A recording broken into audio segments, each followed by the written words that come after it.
He trusted her with his heart. She gave it to another man. But what she didn't know was that her quiet husband had a friend in the underworld. And when betrayal knocks, revenge answers.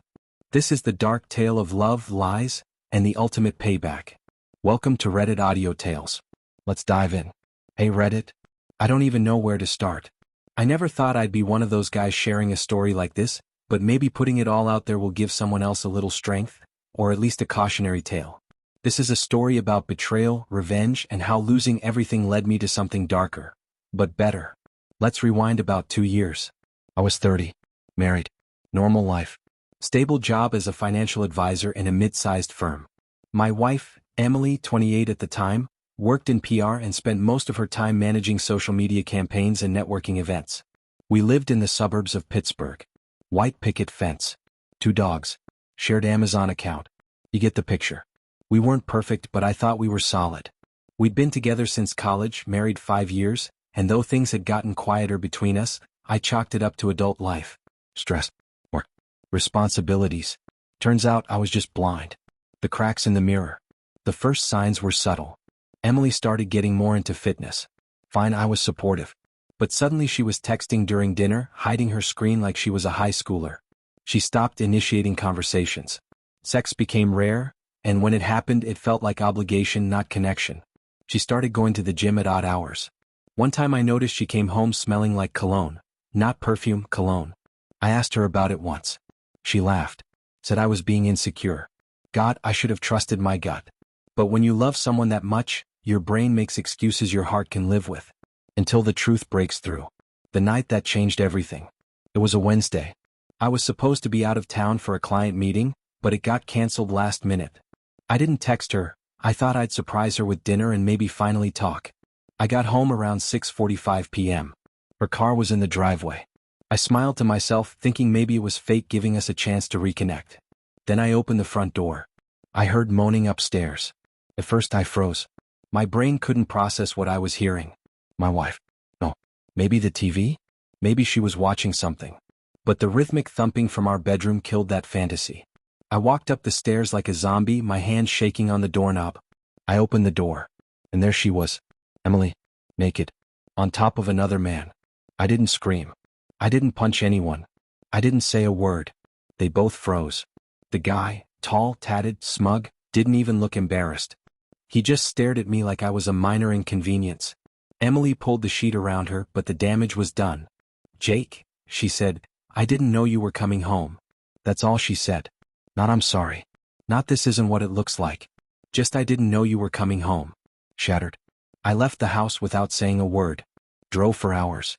Slept in my car in a Walmart parking lot. Didn't eat for 2 days. Didn't answer calls. I felt like someone had scooped out my insides and left me hollow. The betrayal itself was painful. But the worst part? Her attitude. She wasn't even sorry. The next time I finally spoke to her, she blamed me. You stopped trying, Jake, she said. You were boring. You were safe. I needed more.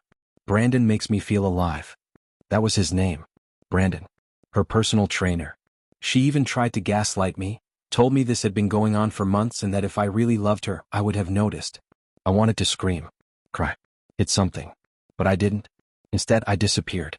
The devil's handshake. That's when I made the call to Marcus. Marcus was my childhood best friend. But unlike me, Marcus didn't choose the clean life.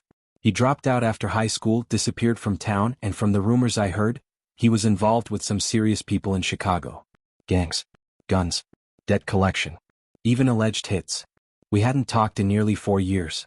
But I called him. When he picked up, I didn't even have to say much. Just told him what happened. He listened in silence. Then said one thing. You want to hurt them? There was a pause. Something cold filled my chest. I wasn't the Jake she betrayed anymore. I wasn't weak. Not anymore. Yes. Justice, Underworld style. Marcus showed up in Pittsburgh 2 days later in a matte black Dodge Charger with tinted windows and a devil's smile. He didn't threaten violence. No yelling. No street fights.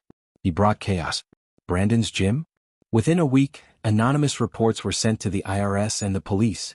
Tax evasion, illegal steroids, blackmail, sex for favors. Whether it was true didn't matter. Investigators swarmed the place. Clients vanished. His license was suspended. His equipment seized. Next came social media.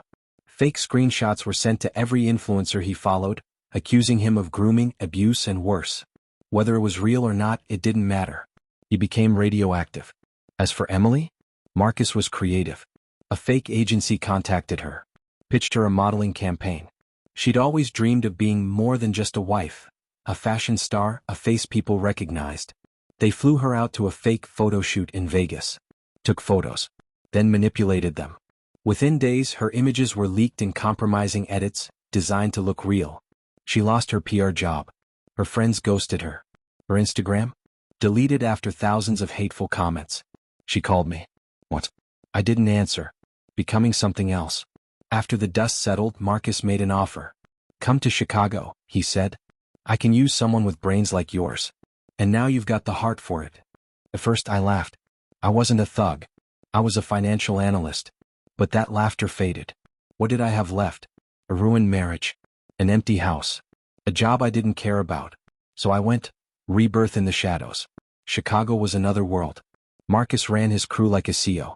He had people everywhere. Cops on payroll, judges in pockets, businesses using him to solve problems quietly. I didn't do the dirty work. Not at first. I was the cleaner. The numbers guy. I helped make his money look clean. Laundered through shell companies, crypto, real estate. But the longer I stayed, the more I changed. I started wearing tailored suits. Carried a gun. Got used to people looking scared when I walked into a room.